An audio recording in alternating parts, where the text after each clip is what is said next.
Hello students, एक बार पुनः आपका मेरे YouTube चैनल में हार्दिक स्वागत। बच्चों, आज मैं नए टॉपिक के साथ आपके साथ रूबरू हूँ। आज जो मैं पढ़ाने वाला हूँ वो टॉपिक है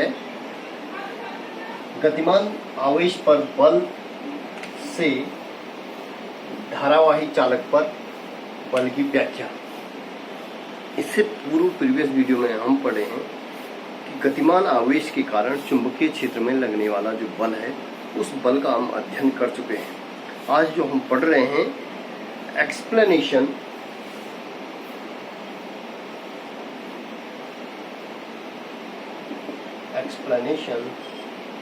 of force on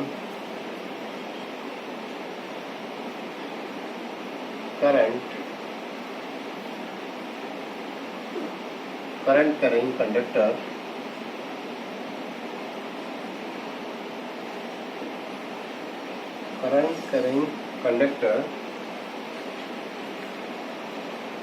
on the basis of force on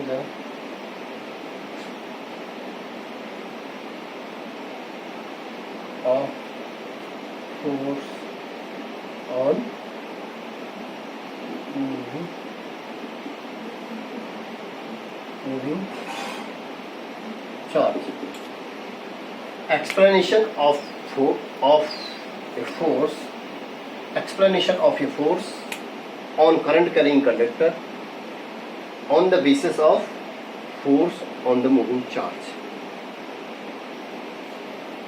गतिमान आवेश पर बल से धारावाही चालक पर बल की व्याख्या। बच्चों, इसमें हम क्या करते हैं, हम चित्र के माध्यम से इसको समझते हैं। माना हमारे पास एक समान चुंबकीय क्षेत्र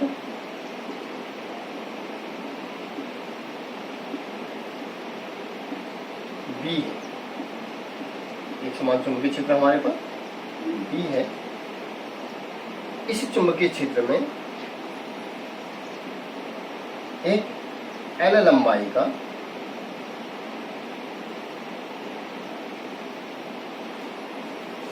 धातु का धारावाही चालक रखा हुआ है। धातु का जो धारावाही चालक रखा है इसकी लंबाई क्या है, L। इसका परिच्छेदीय क्षेत्रफल क्या है, A।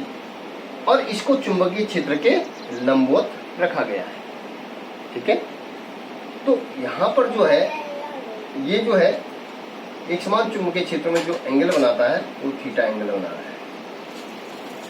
ठीक है, और इस पर जो बल की दिशा है वो लंबवत है नीचे की। F बराबर IPL साइन। तो चूंकि आप देखिएगा ये थीटा एंगल बना रहा है, यहाँ पे थीटा एंगल पे एक समान चुंबकीय क्षेत्र में है, तो जो ये जो है जो धारावाही चालक तार है ये चुंबकीय क्षेत्र के लंबवत है, तो ये टोटल 180 डिग्री हो गया। तो ये हो जाएगा पाई माइनस थीटा, ये वाला है। और इसमें धारा प्रवाहित हो रही है I इंटू। ठीक है, ये धारा प्रवाहित हो रही है।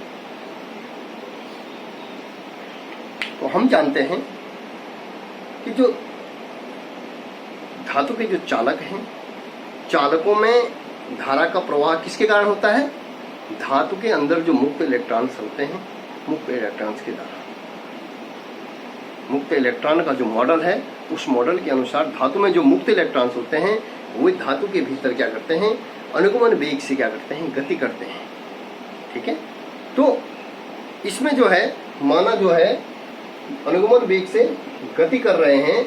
अनुगमन वेग से गति करने पर जो मुक्त इलेक्ट्रॉन, तो जो ये धातु में जो प्रत्येक मुक्त इलेक्ट्रॉन होगा, क्योंकि धातु में कई मुक्त इलेक्ट्रॉन होते हैं, जितने ज्यादा मुक्त इलेक्ट्रॉन होंगे उतने उसकी क्या धातु की क्या होती है, चालकता होती है। तो बोलने का मतलब है धातु के प्रत्येक इलेक्ट्रॉन पर चुंबकीय क्षेत्र में जो लगने वाला जो बल होगा, धातु के प्रत्येक मुक्त इलेक्ट्रॉन पर चुंबकीय क्षेत्र में जो लगने वाला बल होगा वो बल है आपका F बराबर E। F बराबर क्या होता है, क्यू वी बी होता है। तो ई मूल आवेश हमारा क्या है, मुक्त इलेक्ट्रॉन, ई वी क्या है, ड्रिफ्ट वेलोसिटी, मुक्त इलेक्ट्रॉनों का अनुगमन वेग,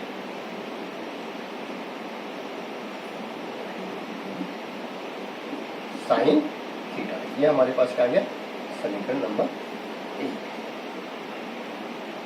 ठीक है। अब दूसरी समीकरण हमारे पास है बच्चों, दूसरा जो है, जब हमारा जो है, जब इस धारावाही चालक तार में धारा बह रही है, मुक्त इलेक्ट्रॉनों की संख्या माना इस धारावाही चालक तार में क्या है, n है। ठीक है। और इसमें मुक्त इलेक्ट्रॉनों का जो अनुगमन वेग है, ड्रिफ्ट वेलोसिटी जो है, वो vt है। तो हम कह सकते हैं कि जो चालक में बहने वाली जो धारा होगी, I बराबर n e a v d, ये हमारे पास जो है दूसरी समीकरण हो गई। अब चूंकि हम जानते हैं कि जो बल है, बल चुंबकीय क्षेत्र का वेग और चुंबकीय क्षेत्र b के क्या है, लंबवत है। जो बल की दिशा है, जो फोर्स की दिशा है, वो चुंबकीय क्षेत्र और उस कण के वेग के क्या है, लंबवत है। तो हम ये कह सकते हैं, क्योंकि बल की दिशा, बल की जो दिशा है, वेग तथा चुंबकीय क्षेत्र के लंबवत। ठीक है। तो ये हमारा हो गया। तो यहां पर जो है, एक इलेक्ट्रॉन के द्वारा जो चुंबकीय क्षेत्र में क्या होगा, एक इलेक्ट्रॉन के द्वारा चुंबकीय क्षेत्र में जो बल लग रहा है, वो है आपका F बराबर E V D V sine theta.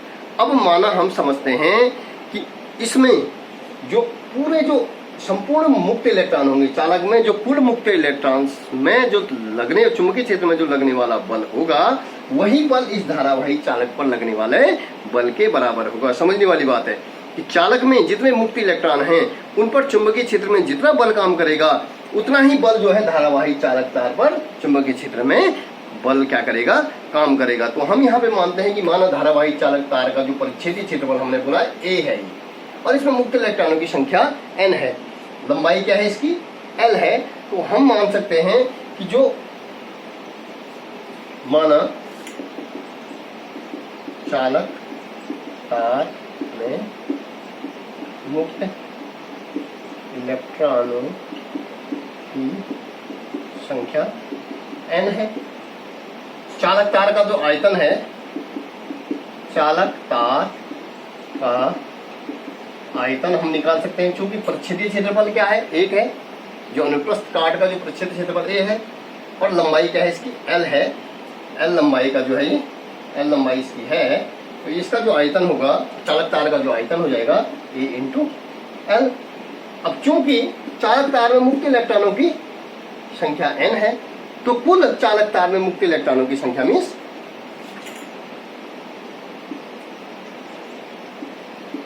चालक तार में कुल मुक्त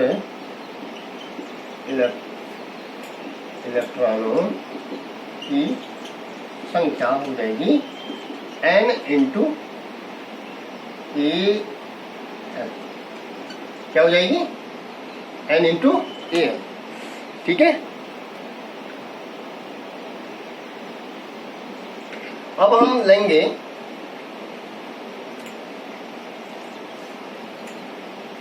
अब चालक तार पर जो बल होगा, चालक तार पर, चालक तार पर कुल बल किसके द्वारा, मुक्त इलेक्ट्रॉनों के द्वारा जो कुल बल होगा, वही चालक पर बल होगा। वो बल हो जाएगा F इज इक्वल टू एक इलेक्ट्रॉन पर बल, एक इलेक्ट्रॉन पर बल गुणा गया एक इलेक्ट्रॉन पर बल गुणा गया इलेक्ट्रॉनों की कुल संख्या। चालक तार में मुक्त इलेक्ट्रॉनों की कुल संख्या। ठीक है। F बराबर हो जाएगा एक इलेक्ट्रॉन पर बल, एक इलेक्ट्रॉन पर चुंबकीय क्षेत्र में जो बल होगा गुणा गया किसके, चालक तार में कुल मुक्त इलेक्ट्रॉनों की संख्या।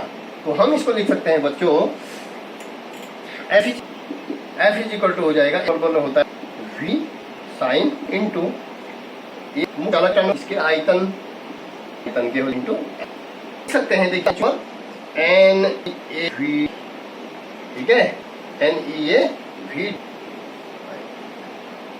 Into V into L sine theta.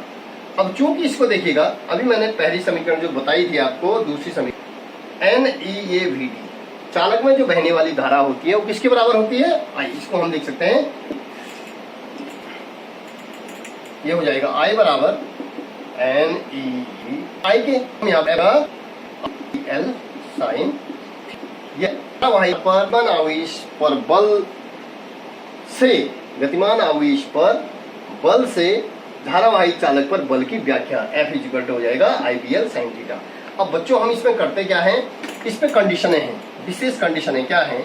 यदि थीटा हम यदि जीरो लेते हैं, यहाँ पे ये थीटा है, यदि इस थीटा को हम जीरो लेते हैं तो पहली कंडीशन हो जाएगी, ये क्या होगा, यदि जो है धारावाही चालक तार इस चुंबकीय क्षेत्र के समांतर है तो थीटा बराबर जीरो हो जाएगा, तो F बराबर हो जाएगा IBL साइन 0 डिग्री, ठीक है। तो ये हो जाएगा F बराबर 0 डिग्री, मतलब इस धारावाही चालक पर बल की दिशा क्या होगी, चुंबकीय क्षेत्र के ओर होगी, मतलब चालक तार